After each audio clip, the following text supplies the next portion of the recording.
दोस्तों, ब्रह्मा पुराण अध्याय 4 से 50। अध्याय 44 पवित्र केंद्र का वर्णन। ऋषियों ने कहा, हे प्रभु, हम राजा की शेष कथा सुनना चाहते हैं। उस उत्तम पवित्र केंद्र में जाकर मनुष्यों के स्वामी ने क्या किया। ब्रह्मा ने कहा, हे प्रमुख ऋषियों, सुनो, मैं राजा को मिले पवित्र केंद्र के दर्शन तथा उसके बाद उसके कार्यों का संक्षेप में वर्णन करूंगा।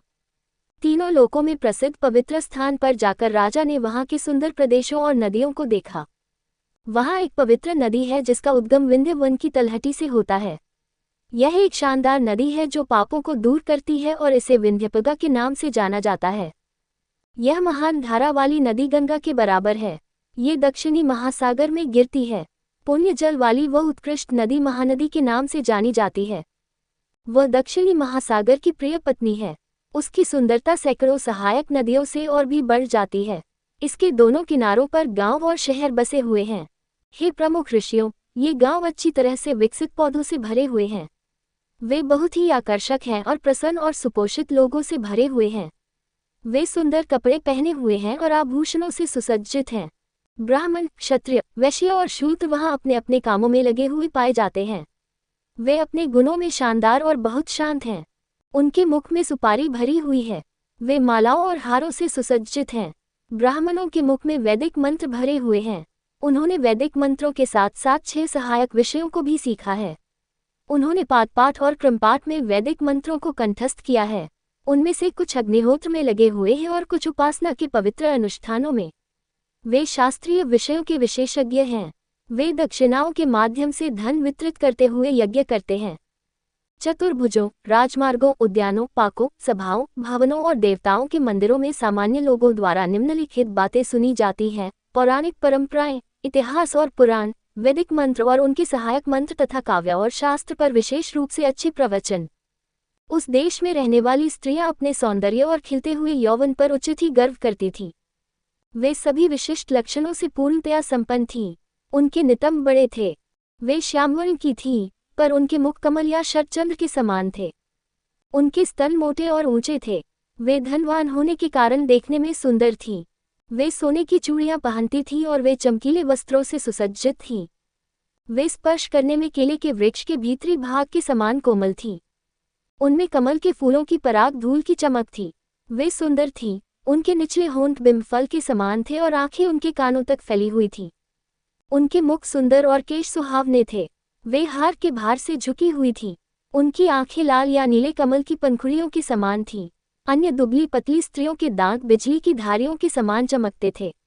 उनके अग्रभाग घुंघराले थे। उनके केश ऊपर की ओर से विभाजित होने के कारण चमकते थे। उनके गले विभिन्न आभूषणों के कारण सुंदर दिख रहे थे। वे मालाओं और हारों से सुसज्जित थे।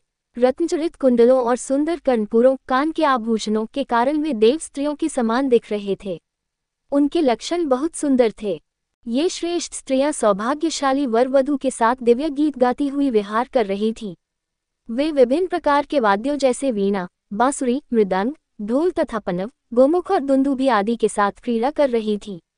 शंख भी मधुर ध्वनि उत्पन्न कर रहे थे। मधुर वाद्यों के साथ क्रीड़ा करती हुई ये सुशोभित स्त्रियां एक दूसरे को आनंदित कर रही थीं। इन वाद्यों को कुशलता से बजाकर तथा मधुर स्वर में गाकर ये श्रेष्ठ स्त्रियां दिन रात प्रसन्न, उन्मत्त और आवेशित रहती थीं। उस पवित्र केंद्र में भिक्षु, सन्यासी, सिद्ध, गृहस्थ, धार्मिक विद्यार्थी, मंत्र निपुण, तपस्या द्वारा आत्म साक्षात्कार प्राप्त व्यक्ति तथा यज्ञ करके सिद्ध बने व्यक्ति आते रहते थे।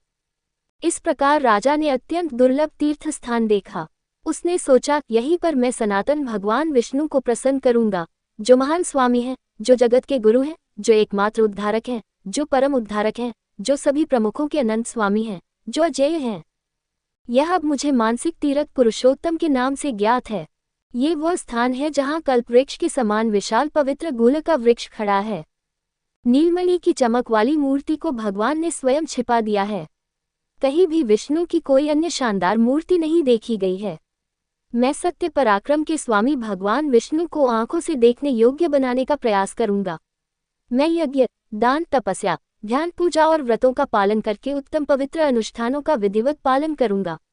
किसी अन्य विषय पर मन को विश्राम न देते हुए, भगवान में मन को केंद्रित करते हुए और किसी अन्य के बारे में न सोचते हुए, मैं भगवान विष्णु के निवास के निर्माण के लिए।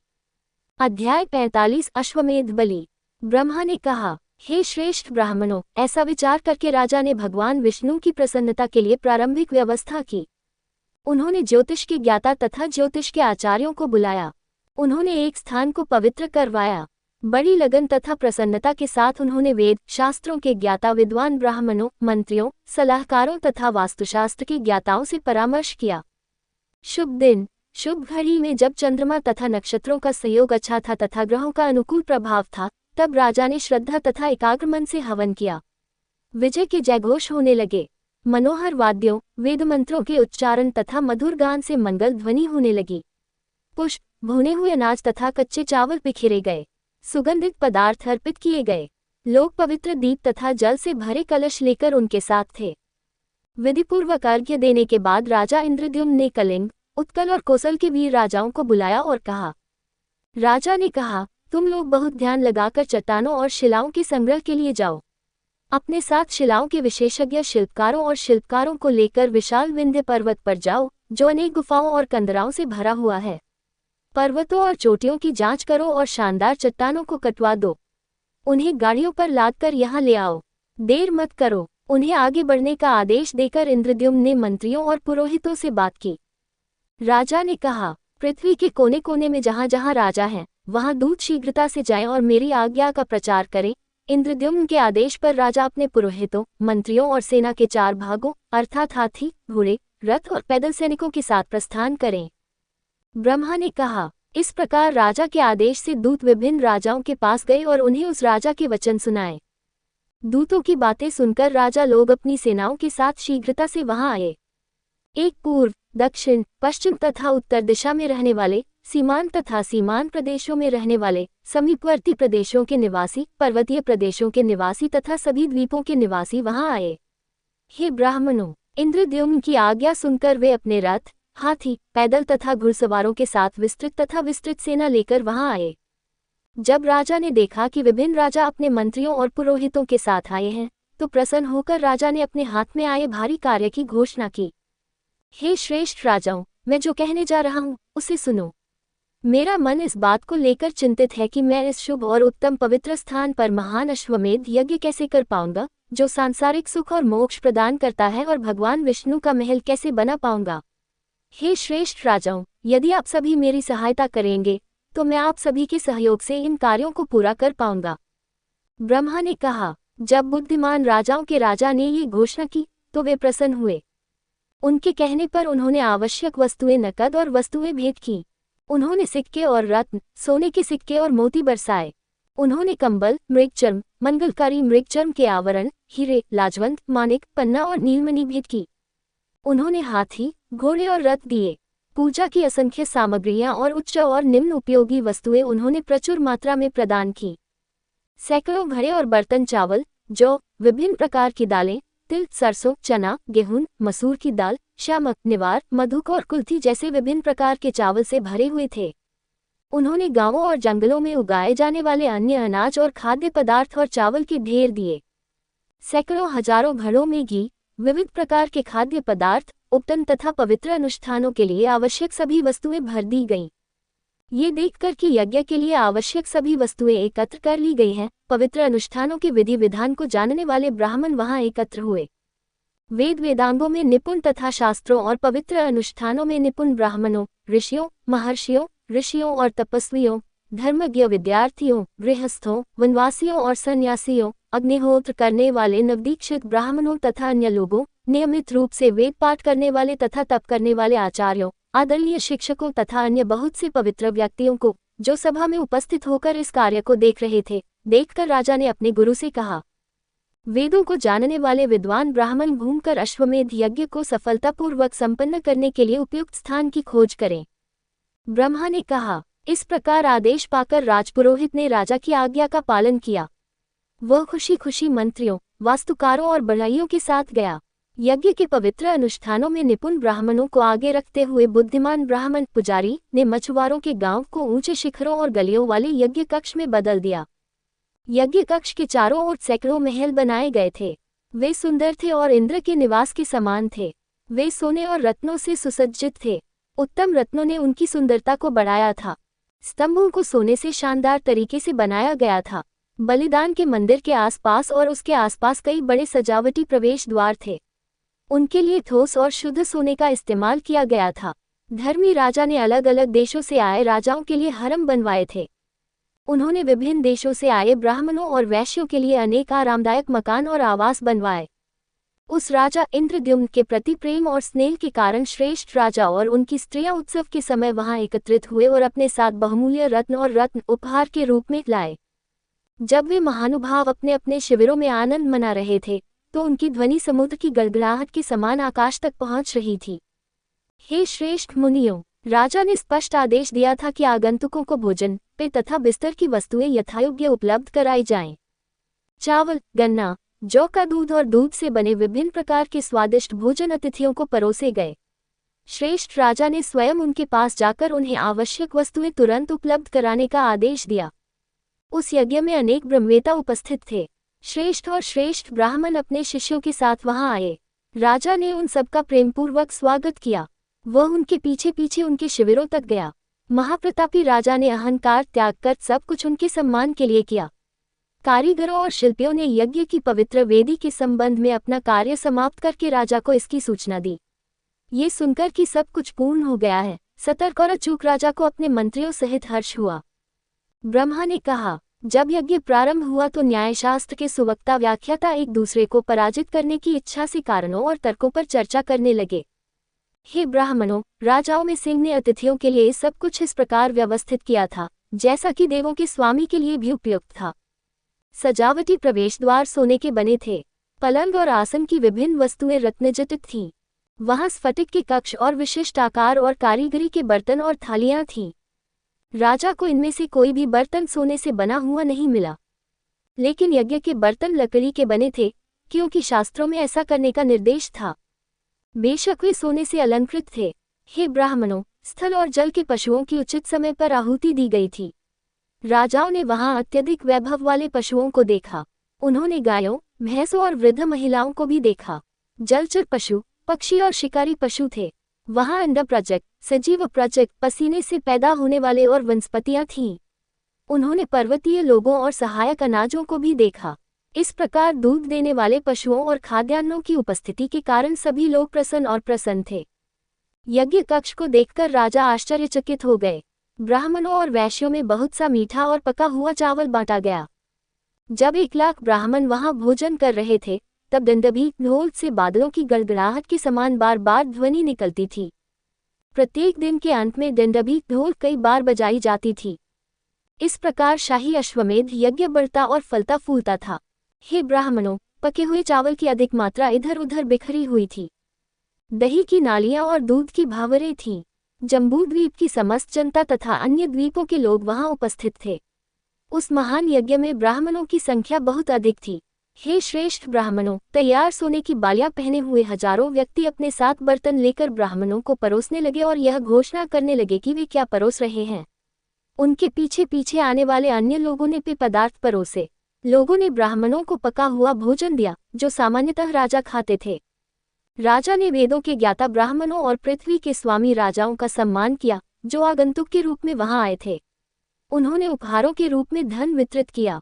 उन्होंने उन राजाओं का स्वागत किया जो युद्ध में महान योद्धा थे और जो विभिन्न दिशाओं से वहां आए थे। उन्होंने अभिनेताओं, नर्तकियों और अन्य लोगों का स्वागत किया जो संगीत और नृत्य में विशेषज्ञ थे। राजा की 1100 सुंदर पत्नियां थीं, जिनके स्तन सुडौल और ऊंचे थे। उनकी आंखें नीले कमल की पंखुड़ियों के समान थीं। उनके मुख शरद के चंद्रमा के समान थे। वे कुलीन और गुणों से संपन्न थीं। यज्ञ कक्ष की शोभा उनकी उत्तम पत्नियां बढ़ा रही थीं, जो रत्नजड़ित मालाएं पहनती थीं। उनके गले में बहुमूल्य रत्नों के हार थे, जो चंद्रमा की दिव्य आभा बिखेर रहे थे। ध्वज स्तंभों और पताकाओं से कक्ष सुशोभित था। हाथी ईश से भीगे हुए थे और देखने में सुंदर लग रहे थे। वे पर्वतों के समान विशाल थे। सैकड़ों करोड़ों हाथी आभूषणों से सुसज्जित होकर यज्ञ कक्ष की शोभा बढ़ा रहे थे। करोड़ों उत्तम घोड़ों ने पवित्र स्थान की शोभा बढ़ाई थी। उनमें वायु का वेग था। वे सिंधु प्रदेश की उत्तम नस्ल के थे। वे श्वेत वर्ण के थे और उनके रथ श्याम वर्ण के थे। वहां असंख्य पैदल सैनिक थे। वे नाना प्रकार के शस्त्र उठाकर सभी प्रकार की परिस्थितियों का सामना करने के लिए तैयार थे। वे देवपुत्रों के समान थे। राजा ने पूरे यज्ञ कक्ष और उसके आसपास के क्षेत्र का निरीक्षण किया। उसे खुशी हुई। प्रसन्न राजा ने इस प्रकार कहा। राजा ने कहा, हे संयमी राजकुमारों, शुभ लक्षणों से युक्त उत्तम अश्व लाओ, इसे पृथ्वी पर सर्वत्र ले जाओ। यहाँ पवित्र कर्मकांड और धर्म के ज्ञाता विद्वान द्वारा यज्ञ संपन्न किया जाए। यहाँ 60 वर्ष के हाथी, काले मृग, पक्षी, बैल और गाय तथा उन्हें पालने वाले लोग भी लाए जाएं। 78-82 राजा ने स्वर्ण पट्टिकाओं सहित विविध वस्तुएं लाकर उन्हें ब्राह्मणों को विधिपूर्वक तथा बड़ी श्रद्धा से दे दिया। राजा ने विभिन्न देशों में रहने वाले राजाओं को यथाविधि नकद, हाथी, घोड़े, उत्तम वस्त्र तथा भूमि प्रदान की। उन्होंने ब्राह्मणों को विविध प्रकार के रत्न, खाद्य पदार्थ तथा खाने पीने की वस्तुएं देकर प्रसन्न किया। उन्होंने निर्धन तथा असहाय व्यक्तियों को उनकी इच्छानुसार विविध वस्तुएं देकर प्रसन्न किया। श्रेष्ठ राजा अपनी अपनी इच्छानुसार उपहार प्राप्त करके अपने अपने देश लौट गए। उसने अपने परिवार के सभी सेवकों को उनकी इच्छानुसार सब कुछ देकर प्रसन्न किया। इस प्रकार अश्वमेध यज्ञ के सफल होने से राजा को संतुष्टि महसूस हुई। उसे लगा कि वह धन्य हो गया है। अतिरिक्त क्षण 77 और 78 के बीच यज्ञ संपन्न हो और विष्णु से संबंधित स्थान आरंभ हो। ब्राह्मण जो कुछ भी अपने मन में चाहते हैं वह उन्हें दिया जाए, चाहे वे वस्तुएं स्त्री, रत्न, गांव और शहर ही क्यों न हों। उपजाऊ भूमि या खेत याचकों को दिए जाएं। इसी प्रकार अन्य सुंदर वस्तुएं भी मांगने वालों को दी जाएं। उपलब्ध नहीं शब्द कभी नहीं बोलना चाहिए। जब तक प्राचीन भगवान मुझे यज्ञ स्थल के बहुत निकट दिखाई देते हैं तब तक ये यज्ञ संपन्न हो। हे ब्राह्मणों, ऐसा कहकर दीर्घ बाहुओं में श्रेष्ठ इंद्रद्युम्न ने निम्न वस्तुएं दान में दी। स्वर्ण के ढेर, करोड़ों आभूषण, 1 लाख हाथी, 1 लाख घोड़े, 1 करोड़ स्थूलकाय, सोने से लिपटी हुई सींग वाली गायें, सुंदर दुधारू गायें तथा बेल धातु से बने हुए दूध दुहने के बर्तन। उन्होंने ये वस्तुएं वेदों को जानने वाले ब्राह्मणों को दी। ऐसा करके वे प्रसन्न हुए। उस महान यज्ञ में उन्होंने बहुमूल्य वस्त्र, मृगचर्म के श्वेत और शुद्ध वस्त्र, उत्तम मूंगा और रत्न दान किए। उन्होंने हीरा, लाजवंत, माणिक, मोती आदि अनेक प्रकार के रत्न दान किए। उन्होंने ब्राह्मणों को आभूषणों से सुसज्जित तथा कमल के समान नेत्रों वाली 500 शुद्ध कुमारियां भेंट की। अनेक सुंदर परिपक्व स्त्रियां ब्राह्मणों तथा अन्य चाहने वालों को प्रेम की स्त्रियों के रूप में दी गईं। उन स्त्रियों के स्तन भारी थे। उन्होंने अपने स्तनों को चोली से ढक रखा था। उनकी कमर इतनी पतली थी कि ऐसा प्रतीत होता था कि उनकी कमर है ही नहीं। उनके नितंब सुंदर थे। उनकी आंखें कमल की पंखुड़ियों के समान बड़ी थीं। गर्दन झुकाकर वे अपनी भावनात्मक उत्तेजना तथा प्रेम में भाव भंगिमाएं प्रदर्शित करती थीं। उनमें से अनेक चूड़ियां पहने हुए थीं। उन्होंने पैरों में पायल पहनी हुई थी। उन्होंने रेशमी वस्त्र पहने हुए थे। हे श्रेष्ठ ब्राह्मणों, ये सभी चीजें अश्वमेध यज्ञ में ब्राह्मणों में से प्रत्येक को भेंट की गई। तैयार किए गए व्यंजन पूर्ण और स्वादिष्ट थे, जिनमें विभिन्न सामग्रियां उचित रूप से डाली गई थीं। चीनी से बने कई व्यंजन, तेल में तलकर बनाए गए नमकीन, आटे से बनी पकी हुई रोटियां, साफ सुथरे तरीके से तैयार किए गए अन्य खाद्य पदार्थ, घी में तले हुए मिष्ठान, मिठाइयां और नमकीन व्यंजन, मीठी रोटियां और अच्छी तरह से पका हुआ चावल। सभी को प्रसन्न करने के लिए पका हुआ भोजन बार बार परोसा जाता था। पहले से दिए गए या दिए जाने वाले धन का कोई अंत नहीं था। इस महान यज्ञ को देखकर देवता, दैत्य, चारण, गंधर्व, अप्सराएं, सिद्ध, ऋषि और प्रजापति बड़े आश्चर्यचकित हुए। यह उत्तम यज्ञ बहुत ही भव्य था। पुरोहित, मंत्री और राजा इंद्रद्युम्न सभी प्रसन्न हुए। वहां कोई भी गंदा व्यक्ति नहीं था। वहां कोई भी दुखी या भूखा व्यक्ति नहीं बचा था। कोई विपत्ति या दुर्घटना नहीं हुई, न तो मानसिक पीड़ा थी और न ही शारीरिक रोग। कोई अकाल मृत्यु नहीं हुई। विष के काटने से कोई मृत्यु नहीं हुई। प्रतिकूल ग्रहों का कोई बुरा प्रभाव नहीं था। उस राजा के महान उत्सव के दौरान लोग अच्छी तरह से पोषित और प्रसन्न थे।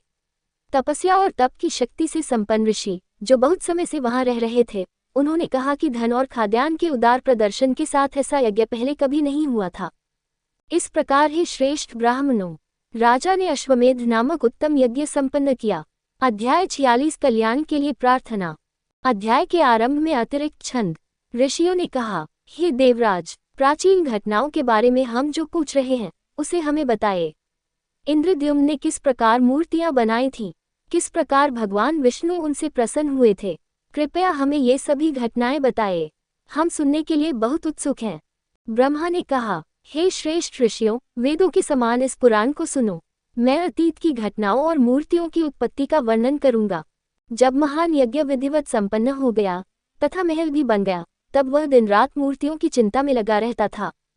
मैं नहीं जानता कि किस प्रकार मैं उस परम प्रभु, देवों के प्रभु, सबके प्रभु, जगत के पवित्रकर्ता, सृष्टि, पालन और संहार के कारण को देख सकता हूँ। राजा बहुत चिंतित था। वह न तो रात को सोता था और न ही दिन में। उसे कोई सुख नहीं मिलता था। उसे नहाना धोना और शौच करना अच्छा नहीं लगता था। उसे श्रृंगार करना अच्छा नहीं लगता था। संगीत के वाद्यों, सुगंधों, गीतों, रंगों, रति रति करते हाथियों, घोड़ों, लाजवर्द, नीलम, मानिक, सोने, चांदी, हीरे और क्रिस्टल से उसका आनंद नहीं बढ़ता था। उसे किसी भी ऐसी चीज से खुशी नहीं मिलती थी जिसे पैसे से खरीदा जा सके या जिसे मन चाह सके। उसे जंगल के जानवरों या आकाश में घूमने से खुशी नहीं मिलती थी। भगवान विष्णु की मूर्ति बनाने के लिए पत्थर, मिट्टी और लकड़ी 3 पदार्थों का उपयोग किया जाता है। इन तीनों में से कौन सबसे अधिक श्रेष्ठ है? सभी गुणों से युक्त मूर्ति कैसे बनाई जा सकती है? यदि मूर्ति इन तीनों में से किसी एक से बनाई जाए और स्थापित की जाए तो वह भगवान को पसंद आएगी।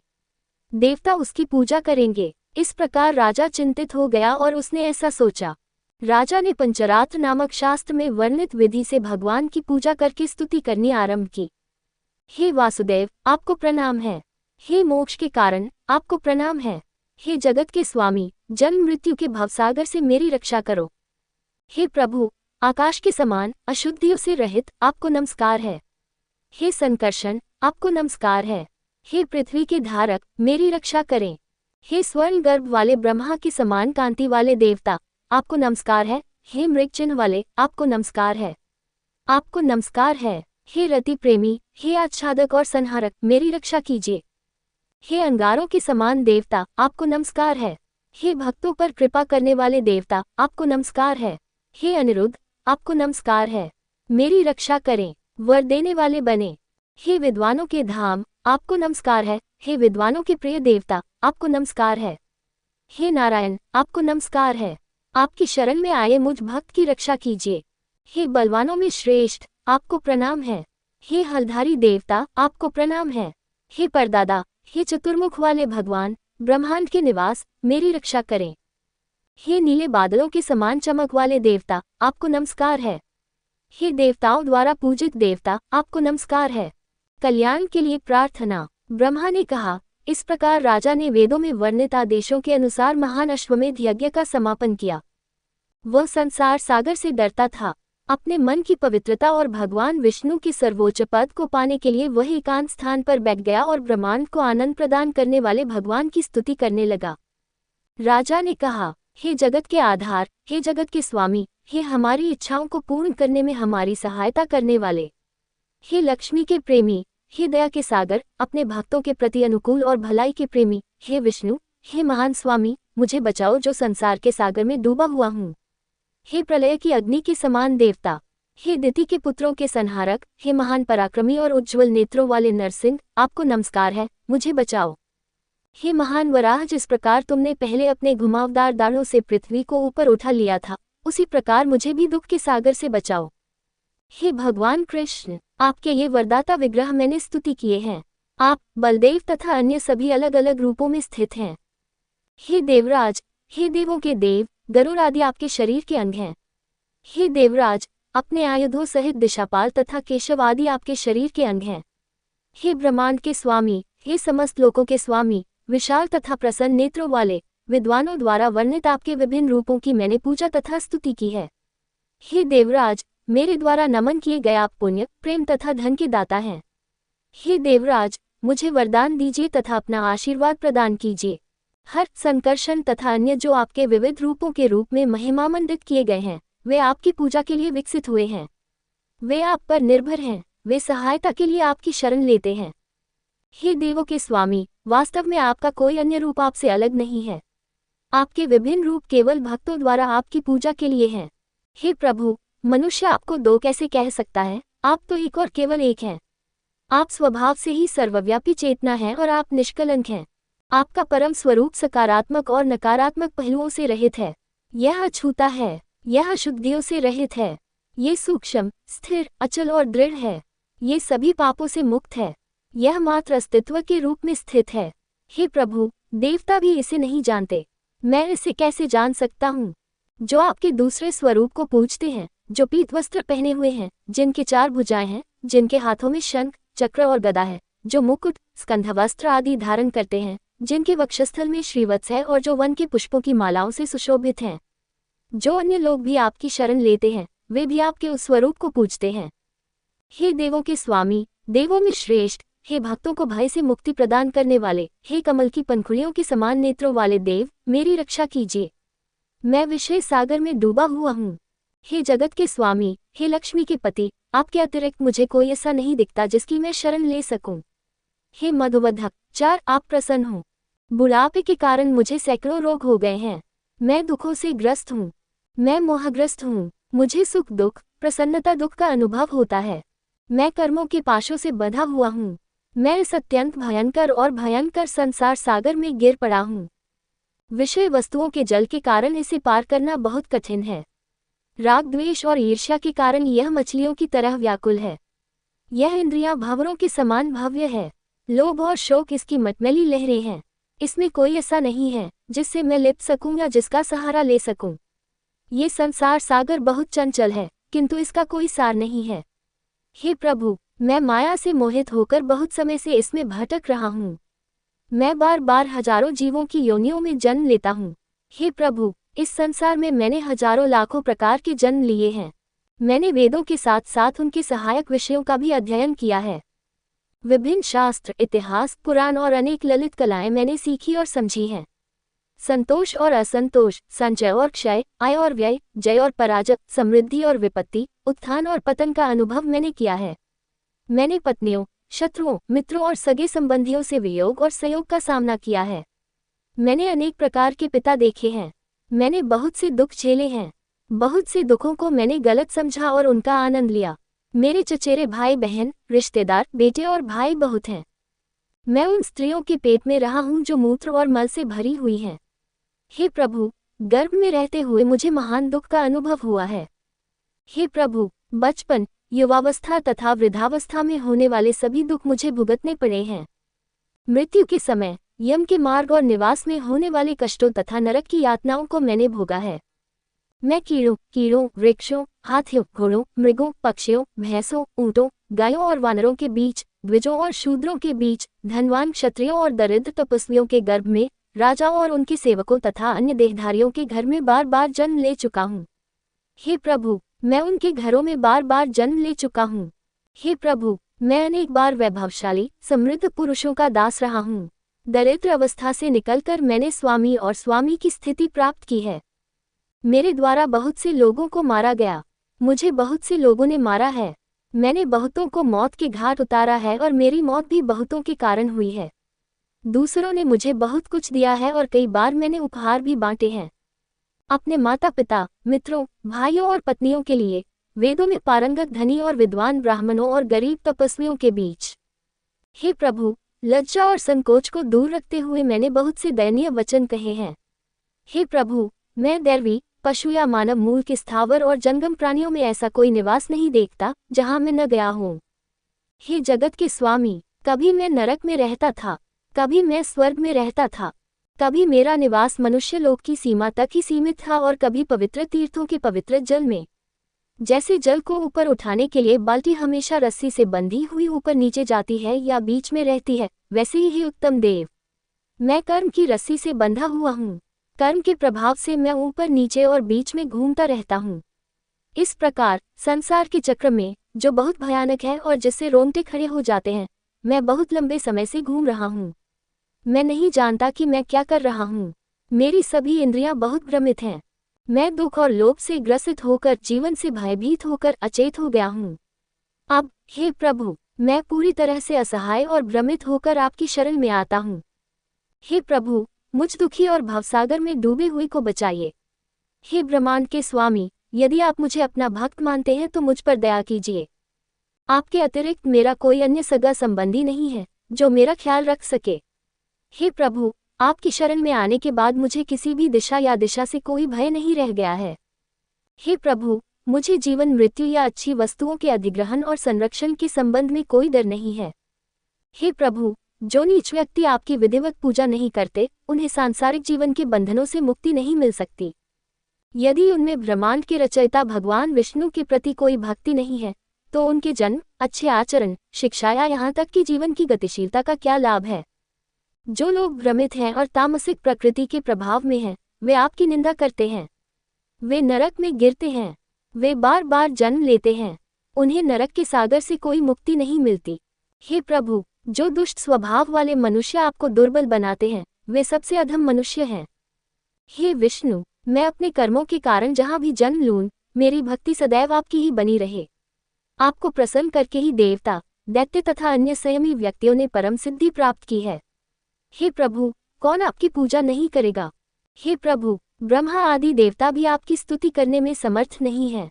फिर मैं अपनी सीमित बुद्धि से आपकी स्तुति कैसे कर सकता हूँ, जो प्रकृति से परे और उससे भी महान है? हे प्रभु, अज्ञानता के कारण मैंने आपकी स्तुति अनायास ही कर दी है। यदि आप मुझ पर दया करें तो मेरा अपराध क्षमा करें। हे प्रभु, अच्छे लोग अपराधी के प्रति भी सहनशीलता रखते हैं। इसलिए हे देवों के स्वामी, अपने भक्तों पर कृपा करके स्नेह बनाए रखें। हे प्रभु, मैंने भक्तिपूर्ण मन से आपकी स्तुति की है। वासुदेव, ये सब सत्य हो। हे प्रभु, आपको प्रणाम है। ब्रह्मा ने कहा, हे श्रेष्ठ मुनियों, इस प्रकार स्तुति किए गए गरुड़ चिन्ह वाले देवता उनसे प्रसन्न हो गए तथा उन्हें उनकी इच्छानुसार वरदान प्रदान किया। जो मनुष्य प्रतिदिन जगत के स्वामी की पूजा करता है तथा इस स्तोत्र से उनका गुणगान करता है, वह बुद्धिमान हो जाता है तथा उसे अवश्य ही मोक्ष की प्राप्ति होती है। जो शुद्ध पुरुष प्रतिदिन तीनों संध्याओं में इस उत्तम स्तोत्र का जप करता है, उसे पुण्य, धन, प्रेम और मोक्ष की प्राप्ति होती है। वह निश्चय ही विद्वान बनता है। जो मनुष्य इसे एकाग्रता से पढ़ेगा, सुनेगा और सुनाएगा, वह अपने पापों से मुक्त होकर दिव्य लोक को प्राप्त करेगा। ये स्तोत्र धन संपत्ति के लिए अनुकूल है। यह पापों को दूर करता है। ये शुभ है। ये सांसारिक सुख और मोक्ष प्रदान करता है। यह एक दुर्लभ गूढ़ रहस्य है। ये पवित्र है। इसे किसी को भी नहीं बताना चाहिए। इसे नास्तिक, मूर्ख, कृतघ्न, अभिमानी या दुष्ट बुद्धि वाले को नहीं देना चाहिए। इसे दुष्ट को कभी नहीं देना चाहिए।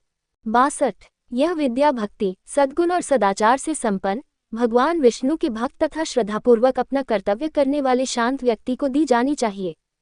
ये कारुण्य स्तव दया का स्तोत्र पापों का नाश करने वाला है।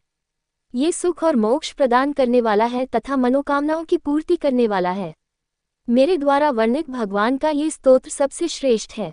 जो शुद्ध पुरुष मूर्ख को मारने वाले सूक्ष्म देवता, पुरातन पुरुष का निरंतर ध्यान करते हैं, वे मोक्ष प्राप्त करते हैं और भगवान विष्णु में प्रवेश करते हैं, जैसे मंत्रों का उच्चारण करके यज्ञ की अग्नि में समर्पित किया गया आदि आहुति। भगवान विष्णु ही एकमात्र ऐसे भगवान हैं जो सांसारिक दुखों का नाश करते हैं। वे महानतम प्राणियों से भी महान हैं। उनसे बड़ा कोई नहीं है। वे सृष्टिकर्ता, रक्षक और संहारक हैं। वे सभी भौतिक वस्तुओं का सार हैं। उनकी विद्या किस काम की?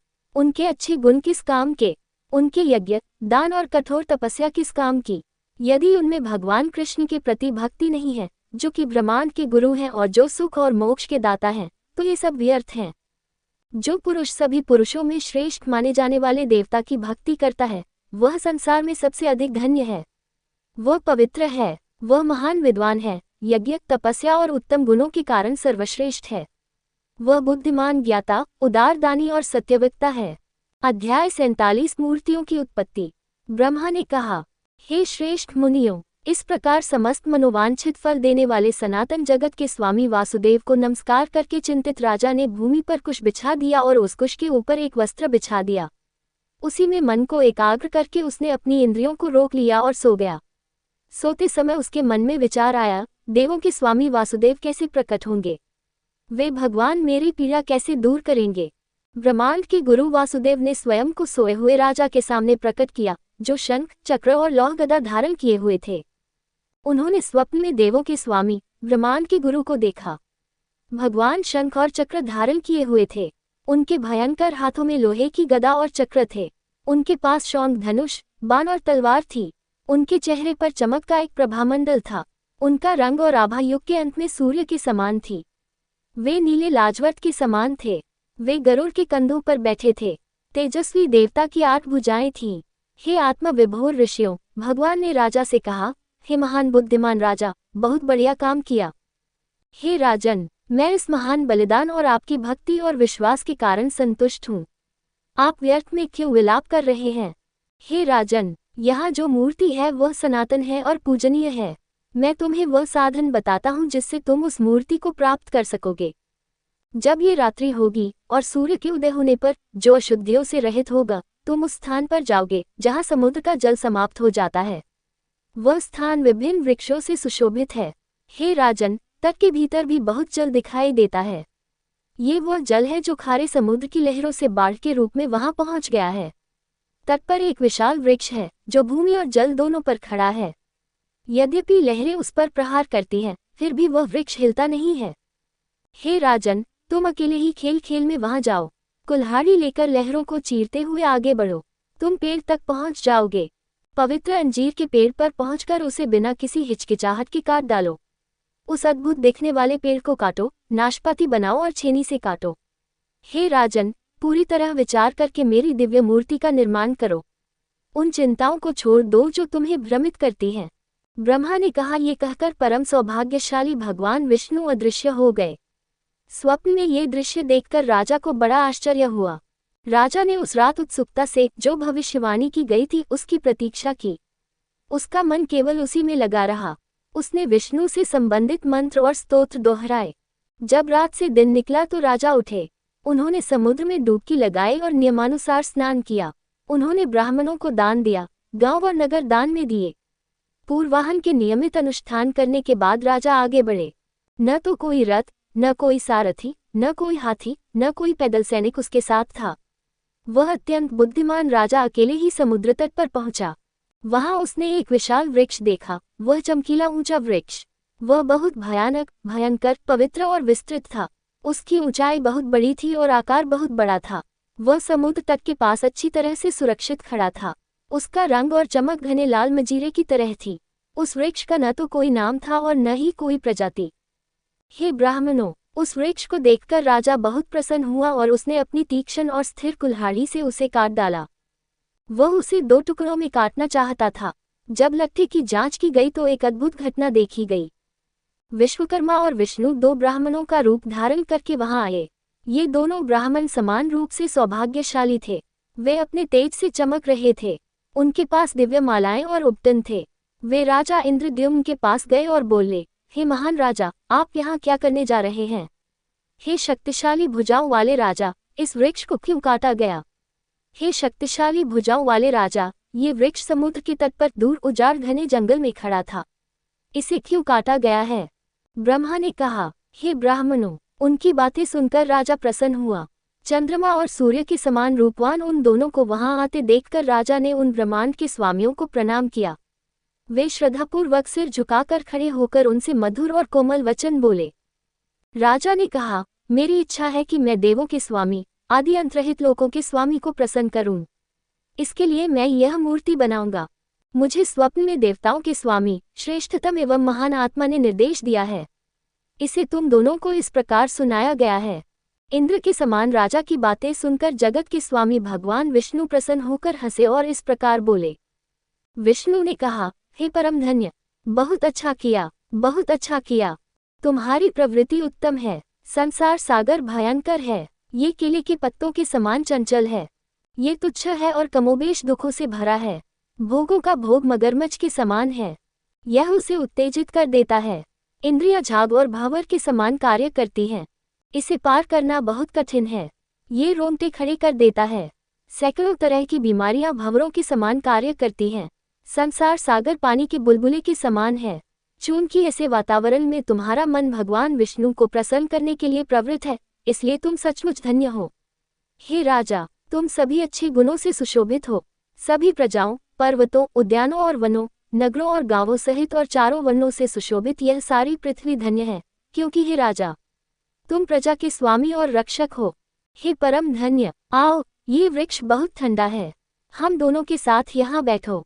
हम धार्मिक विषयों पर चर्चा करेंगे। यह मेरा सहयोगी है जो मेरी सहायता करने के लिए यहाँ आया है। ये कारीगरों में सबसे श्रेष्ठ है। ये स्वयं विश्वकर्मा के बराबर है। ये सभी कार्यों में निपुण है। यह आपके द्वारा सोची गई मूर्ति को बनाएगा। अब किनारे से चले जाओ। ब्राह्मण के ये वचन सुनकर श्रेष्ठ राजा तट से चले गए और वृक्ष की शीतल छाया में खड़े हो गए। तब ब्रह्मांड की आत्मा, देवता जिन्होंने ब्राह्मण का रूप धारण किया था, हे श्रेष्ठ ब्राह्मणों, उन्होंने शिल्पियों के प्रधान को यह आदेश दिया, मूर्ति बनाओ। पहली मूर्ति कृष्ण के रूप में होगी। यह अत्यंत शांत होनी चाहिए। आंखें कमल की पंखुड़ियों के समान बड़ी होनी चाहिए। उसके शरीर पर श्रीवत्स और कौस्तुभ मणि होनी चाहिए। उसके हाथ में शंख, सुदर्शन चक्र और लोहे की गदा होनी चाहिए।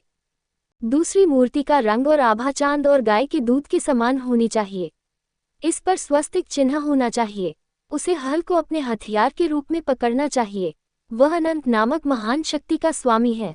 उसका अंत देवों, दानवों, गंधर्वों, यक्षों, विद्याधरों और नागों द्वारा कभी नहीं देखा और समझा गया है, इसलिए उसे अनंत के नाम से जाना जाता है। तीसरी मूर्ति सुभद्रा की होनी चाहिए, जो वसुदेव की बहन है। ये भव्य और सुनहरे रंग की होनी चाहिए। इसमें सभी विशेषताएं अंकित होनी चाहिए। ब्रह्मा ने कहा। उनके वचन सुनते ही विश्वकर्मा ने तुरंत ही कुशलतापूर्वक सब कार्य कर दिया। उन्होंने शुभ लक्षणों वाली मूर्तियां बनाई। कानों में कुंडल अद्भुत डिजाइन के थे और कानों में चमक रहे थे। हाथ चक्र और हल पर रखे हुए थे। कृष्ण ने चक्र और बलराम ने हल पकड़ा हुआ था। मूर्तियों को धर्मप्रायण लोगों ने स्वीकार किया। पहली मूर्ति में सफेद चमक और रंग था। ये शरद ऋतु के चांद की तरह चमकीला था। आंखें लाल थीं, शरीर बहुत बड़ा था और सिर फन के कारण भयंकर लग रहा था। ये भयंकर बलराम थे जो नीले वस्त्र पहने हुए थे। वे अपनी अत्यधिक शक्ति के कारण घमंडी और नशे में थे। उन्होंने एक ही कान की बाली पहनी हुई थी। उनका रूप दिव्य था। उन्होंने लोहे की गदा और खलिहान की छड़ पकड़ी हुई थी। दूसरी मूर्ति विष्णु की थी। उनकी आंखें कमल के समान थीं। उनका शरीर नीले बादल जैसा था। वे अतसी के फूल की तरह चमकते थे। उनकी आंखें कमल की पंखुड़ियों जितनी बड़ी थीं। उन्होंने पीले वस्त्र पहने थे। वे बहुत भयंकर और शुभ थे। उनमें श्रीवत्स का विशिष्ट चिन्ह था। उनके एक हाथ में चक्र था। उनका दिव्य रूप था जो पापों को दूर करता था। विश्वकर्मा द्वारा बनाई गई तीसरी मूर्ति सुभद्रा की थी। उसका रंग और आभा सोने के समान थी। उसकी आंखें कमल की पंखुड़ियों की तरह बड़ी थीं। वह विभिन्न और अद्भुत रंगों के वस्त्र पहने हुए थी। वह हार और कंधों से सुसज्जित थी। वह अद्भुत आभूषणों से सुसज्जित थी। उसके गले में रत्नजड़ित हार लटक रहे थे। विश्वकर्मा ने उसे मोटे और ऊंचे स्तनों के साथ बहुत सुंदर बनाया था। क्षण भर में मूर्तियों के निर्माण का यह अद्भुत कार्य देखकर तथा ये देखकर कि सब प्रकार के लक्षणों से युक्त, दिव्य वस्त्राभूषणों से सुसज्जित तथा नाना प्रकार के रत्नों से सुसज्जित सुंदर मूर्तियां तुरंत ही बन गईं, राजा को बड़ा आश्चर्य हुआ और वे इस प्रकार बोले। इंद्रद्युम्न ने कहा, क्या तुम दोनों देवता हो जो ब्राह्मणों के वेश में यहाँ आए हो? तुम दोनों के कार्य अद्भुत हैं। तुम दिव्य आचरण वाले हो, मानव नहीं। यदि आप देव या मनुष्य नहीं हैं, तो क्या आप यक्ष या विद्याधर हैं? क्या आप ब्रह्मा और ऋषिकेश हैं? क्या आप वसु हैं या अश्विन? मैं नहीं जानता कि आप वास्तव में यहाँ मौजूद हैं या केवल माया रूप में स्थित हैं। जो भी हो, मैं आप दोनों की शरण चाहता हूँ। आपका वास्तविक स्वरूप मुझे दिखाई दे। अध्याय 48 पुरुषोत्तम का वर्णन। श्री भगवान ने कहा, मैं न तो देव हूँ, न यक्ष, न दैत्य, न ही देवों का राजा। मैं न ब्रह्मा हूँ, न रुद्र। मुझे परमेश्वर समझो। मैं सभी लोगों की पीड़ा दूर करता हूँ। मेरा बल और पुरुषत्व उत्तम अवस्था में है। मेरा कोई अंत नहीं है। सभी जीव मुझे प्रसन्न करने योग्य हैं। जिस देवता को योगी वासुदेव कहते हैं, उसे केवल पूर्ण ज्ञान के माध्यम से ही समझा जा सकता है। सभी शास्त्रों में इसका उल्लेख है। वेदांत ग्रंथों में भगवान का उल्लेख ब्रह्मा के रूप में किया गया है। मैं ब्रह्मा, विष्णु और शिव हूँ। मैं देवताओं का राजा इंद्र हूँ। मैं यम हूँ जो ब्रह्मांड को नियंत्रित करता है। मैं पृथ्वी और अन्य तत्व हूँ। मैं त्रिवेद यज्ञ अग्नि हूँ। हे राजन, मैं अग्निदेव भी हूँ जो अपने अंदर समाहित अग्नि को निगल जाता है। मैं जल का स्वामी वरुण हूँ। मैं पृथ्वी हूँ और पृथ्वी का पालन करता हूँ।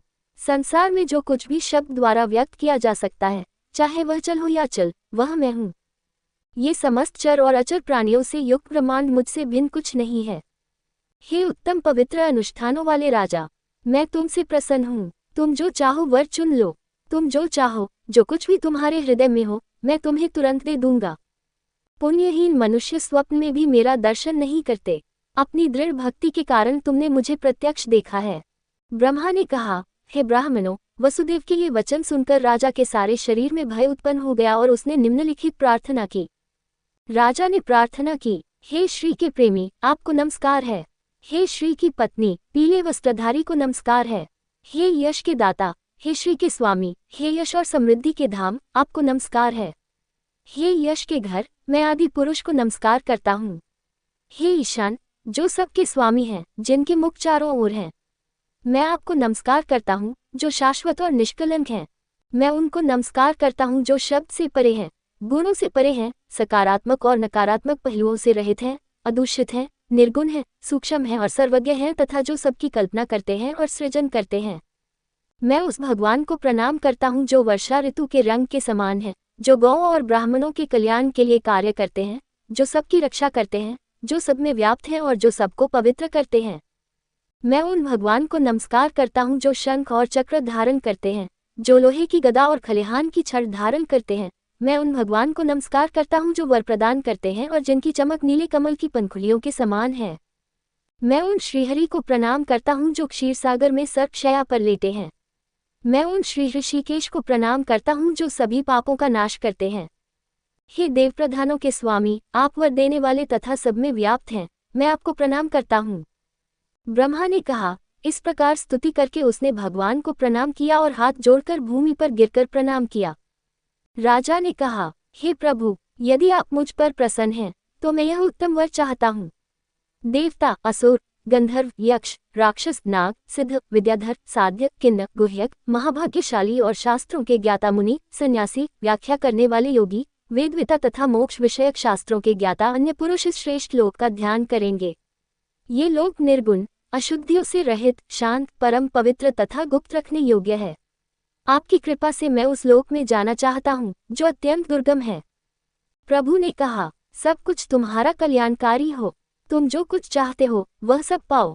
मेरी कृपा से सब कुछ तुम्हारी इच्छानुसार ही होगा, इसमें कोई संदेह नहीं है। हे श्रेष्ठ राजा, महान राज्य पर 10,900 वर्षों तक निरंतर शासन करो। फिर तुम उस दिव्य लोक में जाओगे जहाँ देवताओं और असुरों का भी पहुँचना कठिन है। तुम्हारी इच्छा पूरी होगी। मैं तुम्हें जानने योग्य शांत और शांतिपूर्ण लोक दिखाऊंगा। वह प्रवर्तनशील, अव्यक्त गुप्त लोक है, महानतम से भी महान, सूक्ष्म, अस्पर्शित, निश्चल और स्थिर है। वह वृद्धावस्था और शोक से रहित है, क्रिया और कारण से रहित है। मैं तुम्हें वह लोक दिखाऊंगा जिसे प्राप्त करके तुम परम आनंद प्राप्त करोगे और महानतम लक्ष्य को प्राप्त करोगे। हे राजा, जब तक बादल रहेंगे, जब तक आकाश रहेगा, जब तक चंद्रमा, सूर्य और तारे रहेंगे, जब तक सातों समुद्र रहेंगे, जब तक मेरु और अन्य पर्वत रहेंगे और देवता स्वर्ग में रहेंगे, तब तक आपकी कीर्ति पृथ्वी पर बनी रहे। तब तक आपकी कीर्ति बनी रहे। यह इंद्रद्युम्नसरस नामक पवित्र जलाशय यज्ञ के अंश से उत्पन्न हुआ है। इसमें एक बार भी स्नान करने से मनुष्य इंद्रलोक को प्राप्त होता है।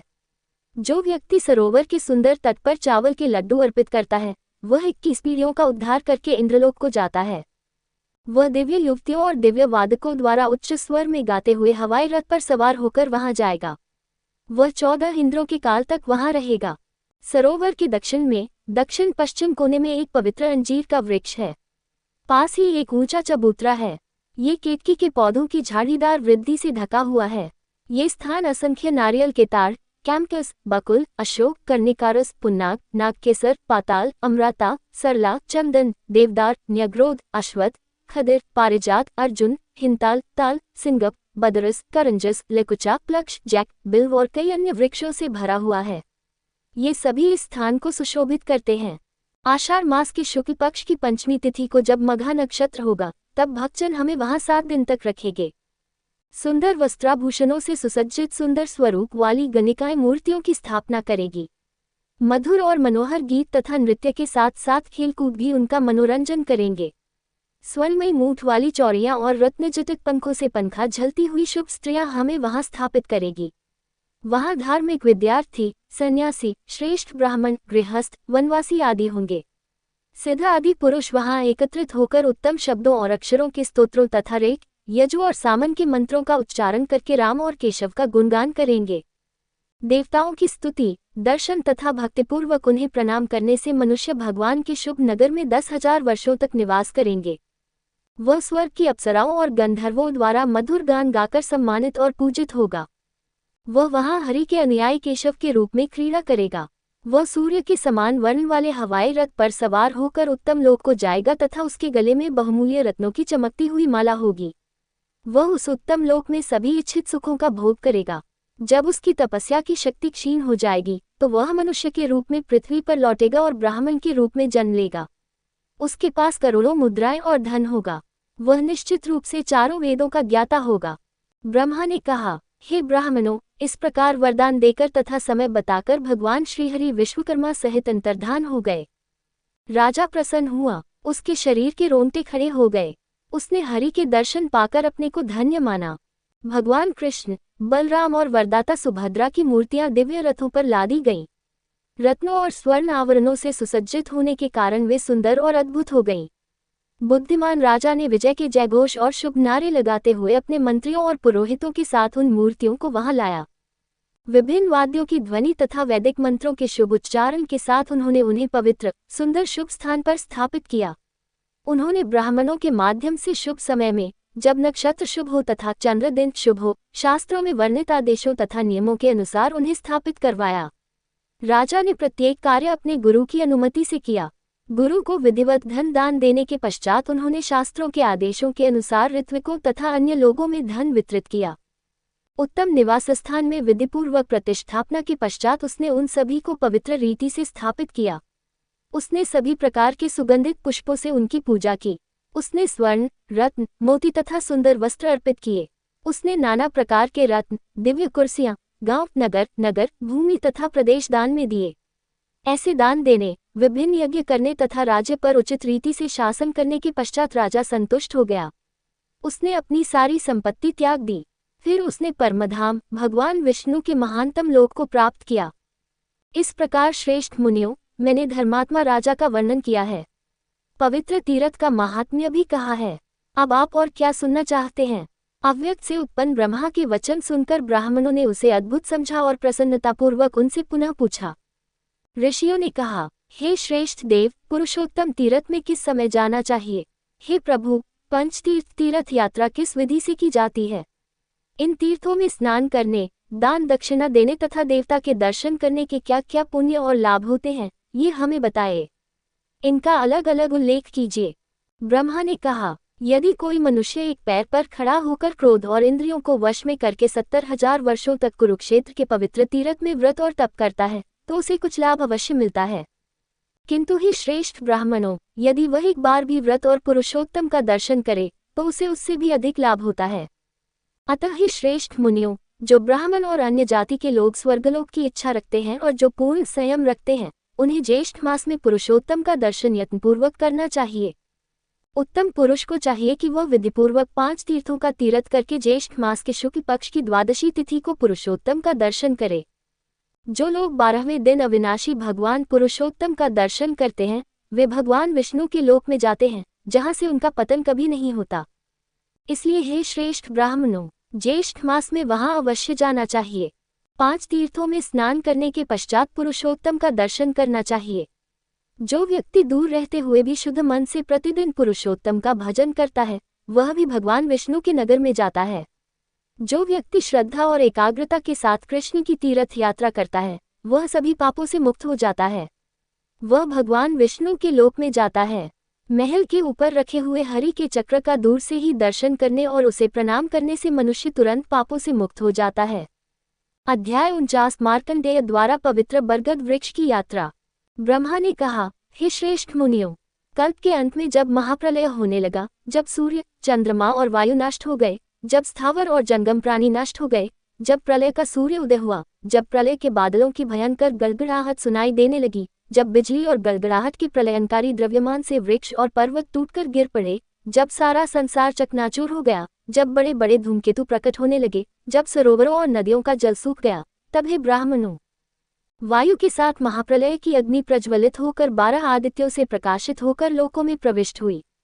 इसने पृथ्वी को भेद दिया, पाताल लोक में प्रवेश किया और देवताओं, दानवों और यक्षों में खलबली मचा दी। हे श्रेष्ठ मुनियों, नीचे से जलती हुई अग्नि ने एक क्षण में ही सब कुछ नष्ट कर दिया, नागों का लोक तथा पृथ्वी पर जो कुछ भी था। प्रलय की अग्नि ने सैकड़ों हजारों योजनों तक का क्षेत्र जला दिया। हवा बहुत तेज चलने लगी। देवता, असुर, गंधर्व, यक्ष, नाग और राक्षस सहित संपूर्ण ब्रह्मांड उस प्रज्वलित अग्नि से जल गया। जब ये बहुत तेज जल रहा था तो ये बहुत भयानक था। इसे कल्प अग्नि के नाम से जाना जाता था। इसमें बहुत बड़ी लपटें और अत्यधिक चमक थी। ये चमकता था और बहुत तेज आवाज करता था। अपनी चमक से जलते हुए ये 10 लाख सूर्यों के समान था। इसने तुरंत तीनों लोकों को जला दिया, जो देवताओं, असुरों और मनुष्यों के निवास स्थान थे। ऐसी प्रलयनकारी प्रकृति के इस भयंकर प्रलय के मध्य एक परम पुण्यात्मा ऋषि ध्यान मार्ग में लगे हुए थे। हे ब्राह्मणों, वह वहां अकेला खड़ा था। वह मार्कंडेय नाम से जाना जाता था। वह मोह के पाश में बंधा हुआ था। उसकी इंद्रियां भूख और प्यास से व्याकुल हो रही थीं। हे ब्राह्मणों, उसका कंठ, होठ और तालू सूख गए थे। उस महान अग्नि को देखकर वह अत्यंत भयभीत हो गया। प्यास से व्याकुल होकर तथा प्रत्येक कदम पर लड़खड़ाता हुआ वह मूर्ख भगोड़े की भांति पृथ्वी पर भटकने लगा। उसे कोई बचाने वाला न मिला, इसलिए वह इधर उधर भागने लगा। उसे कोई सुख नहीं मिला। हे ब्राह्मणों, उसे कहीं भी विश्राम का स्थान नहीं मिला। उसने मन ही मन सोचा, मैं नहीं जानता कि मैं किसकी शरण जाऊं।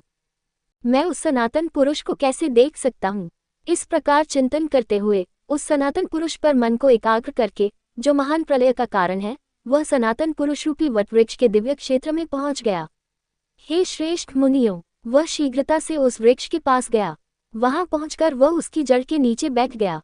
वहां काली अग्नि का कोई भय नहीं था। वहां अग्नि की जलती हुई चिंगारियां नहीं बरस रही थीं। वहां प्रलय की अग्नि नहीं आ रही थी। वहां कोई वज्र भी नहीं था। अध्याय 50 मार्कंडेय का विनाश का विचार। ब्रह्मा ने कहा।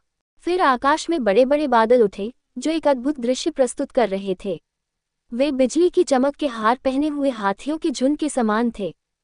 उनमें से कुछ नीले कमल के समान श्याम वर्ण के थे, कुछ लिली के समान थे, कुछ तंतु के समान थे, कुछ पीले थे, कुछ का रंग हरा चमकीला था, कुछ कौए के अंडों के समान थे, कुछ में कमल की पंखुड़ियों की चमक थी, कुछ सिंदूरी रंग के थे, कुछ का आकार उत्कृष्ट नगरों के समान था, कुछ उत्कृष्ट पर्वतों के समान थे, कुछ काजल के समान चमकते थे, कुछ में पन्ना की चमक थी। हे परम धन्य लोगों, बिजली और धारियों के समूहों से बंधे हुए बड़े बड़े बादल उठ खड़े हुए। उनके भयानक रूप थे और वे भयंकर गड़गड़ाहट की आवाज के साथ दहाड़ रहे थे। तब बादलों ने आकाश को ढक लिया। पर्वत, वन, खदानें तथा दिशाएं सहित संपूर्ण पृथ्वी उनसे भर गई। हे श्रेष्ठ मुनियों, वे जल की धारें तथा स्तंभ बरसा रहे थे। तत्पश्चात ब्रह्माजी के कहने पर भयंकर बादलों ने संपूर्ण पृथ्वी को जल से भर दिया। जल बरसाकर उन्होंने पृथ्वी को भर दिया। उन्होंने भयंकर, भयावह तथा अशुभ अग्नि को बुझा दिया। ब्रह्माजी के कहने पर उन्होंने 12 वर्षों तक वर्षा की तथा सब कुछ जल की धाराओं से भर दिया। तत्पश्चात, हे ब्राह्मणों, समुद्रों ने अपनी तत्सीमा का उल्लंघन किया। पहाड़ टूट गए, धरती डूब गई, आकाश के छोर पर बादल चक्कर लगाने लगे। उन्होंने आकाश को घेर लिया। हवा के तेज झोंके से वे नष्ट हो गए। हे श्रेष्ठ ऋषियों, कमल में विराजमान आदि भगवान विष्णु ने भयंकर हवा को पी लिया। हे ब्राह्मणों, वे तब उस भयंकर जल की चादर में बिना किसी सहारे के और अंधकार में लिपटे हुए सो गए। जब देवता, असुर और मनुष्य नष्ट हो गए, जब पृथ्वी यक्ष और राक्षसों से मुक्त हो गई, तो थके हुए ऋषियों ने भगवान का ध्यान किया। अपनी आंखें खोलने पर उन्होंने पृथ्वी को जल से भरा हुआ देखा। उन्होंने वटवृक्ष, पृथ्वी, दिशाएं और सूर्य नहीं देखे। उस भयंकर जलराशि में जब सभी स्थूल जंगम प्राणी जलकर नष्ट हो गए, तब उन्हें चंद्रमा, वायु, देवता, असुर, नाग आदि कुछ भी दिखाई नहीं दिया। उस जलराशि में डूबकर मुनि तैरने लगे। वे अत्यंत व्याकुल होकर इधर उधर तैरने लगे। हे ब्राह्मणों, वे डूबने ही वाले थे। उन्हें कोई बचाने वाला दिखाई नहीं दे रहा था। उन्हें व्याकुल और भ्रमित देखकर भगवान, जो उनके ध्यान से प्रसन्न थे, उनसे सहानुभूतिपूर्वक बोले। प्रभु ने कहा, हे प्रिय, हे धार्मिक अनुष्ठानों वाले मार्कंडेय, तुम एक बालक की तरह थके हुए हो। तुम मेरे भक्त हो, इसलिए जल्दी से मेरे पास आओ।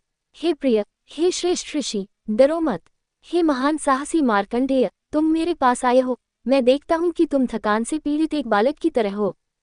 ब्रह्मा ने कहा, हे ब्राह्मणों। उसके वचन सुनकर ऋषि को बड़ा क्रोध आया और आश्चर्य भी हुआ। उन्होंने कहा, मार्कंडेय ने कहा, कौन मुझे नाम लेकर पुकार रहा है, मानो मेरी तपस्या को तुच्छ समझ रहा हो। कौन मेरे हजारों वर्ष पुराने शरीर को, मानो, रोक रहा है। ये तो बिल्कुल ही अशिष्टता है। देवताओं ने भी मेरा सम्मान किया है।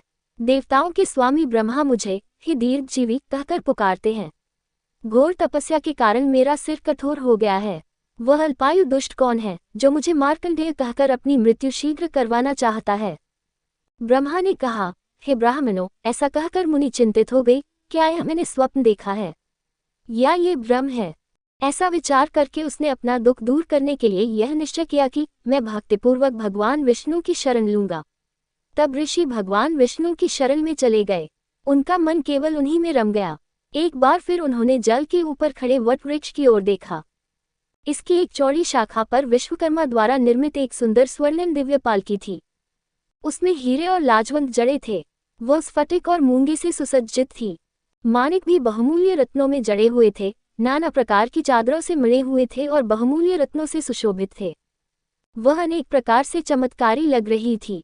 वह एक प्रभामंडल से सुशोभित थी। उसने उस पर बालक रूप धारण किए हुए भगवान कृष्ण को देखा। उनमें करोड़ों सूर्यों की प्रभा थी। वे अपनी प्रभा से चमक रहे थे। उनकी 4 भुजाएं और सुंदर अंग थे। उनकी आंखें कमल की पंखुड़ियों के समान बड़ी थीं। उनकी छाती पर श्रीवत्स का चिन्ह था। वे शंख, चक्र और लोहे की गदा धारण किए हुए थे। उनकी छाती वन के फूलों की मालाओं से ढांकी हुई थी। उन्होंने दिव्य कुंडल पहने हुए थे और गले में भारी हार थे। वह दिव्य रत्नों और मणियों से सुसज्जित था। उसे देखकर ऋषि की आंखें आश्चर्य से खिल उठीं। उसके सारे शरीर के रोंगटे खड़े हो गए। उसने भगवान को प्रणाम किया और यह कहा। मार्कंडेय ने कहा, यह बालक इस भयंकर विशाल जलराशि में, जहाँ सभी स्थावर और जंगम प्राणी नष्ट हो गए हैं, अकेला और निर्भय होकर कैसे रह रहा है? ब्रह्मा ने कहा, यद्यपि ऋषि को भूत, वर्तमान और भविष्य का ज्ञान था, फिर भी वे भगवान को नहीं समझ पाए, क्योंकि वे अपनी माया से मोहित हो गए थे। जब वे उन्हें नहीं समझ पाए तो उन्होंने निराशा के साथ कहा। मार्कंडेय ने कहा, मेरी तपस्या का बल व्यर्थ है, मेरा संपूर्ण ज्ञान व्यर्थ है, मेरे अनुष्ठान व्यर्थ हैं, मेरा लंबा जीवन व्यर्थ है, मेरा मनुष्य जन्म भी व्यर्थ है, क्योंकि मैं पालकी में सोए हुए भगवान को नहीं जानता। ब्रह्मा ने कहा, वह ब्राह्मण जो इस प्रकार विचार करता हुआ बिना सोचे समझे किसी उद्धारक की खोज में भटक रहा था और जो पूरी तरह से भ्रमित था, वह बहुत ही निराश और हताश हो गया। हे ब्राह्मणों, वह बालक की प्रतिभा को नहीं देख सका, क्योंकि वह उगते हुए सूर्य के समान और अपने महानता के बल पर वहीं खड़ा रहा। हे श्रेष्ठ मुनियों, मुनि को अपनी ओर आते देख बालक ने हंसते हुए बादलों के समूह की गड़गड़ाहट जैसी आवाज में उनसे कहा। प्रभु ने कहा, हे प्रिय, मैं जानता हूं कि तुम थक गए हो और तुम मेरी रक्षा के लिए मेरे पास आए हो। जल्दी से मेरे शरीर में प्रवेश करो, ये तुम्हारे लिए मेरी बनाई हुई योजना है। ब्रह्मा ने कहा। उसकी बातें सुनकर मोहग्रस्त ऋषि कुछ भी नहीं बोले। असहाय ऋषि ने अपना मुख खोलकर उसमें अपना मुख डाल लिया। अगली वीडियो देखने के लिए आप चैनल सब्सक्राइब जरूर करें और लाइक करें और कमेंट करें। जय श्री ब्रह्मा भगवान जी।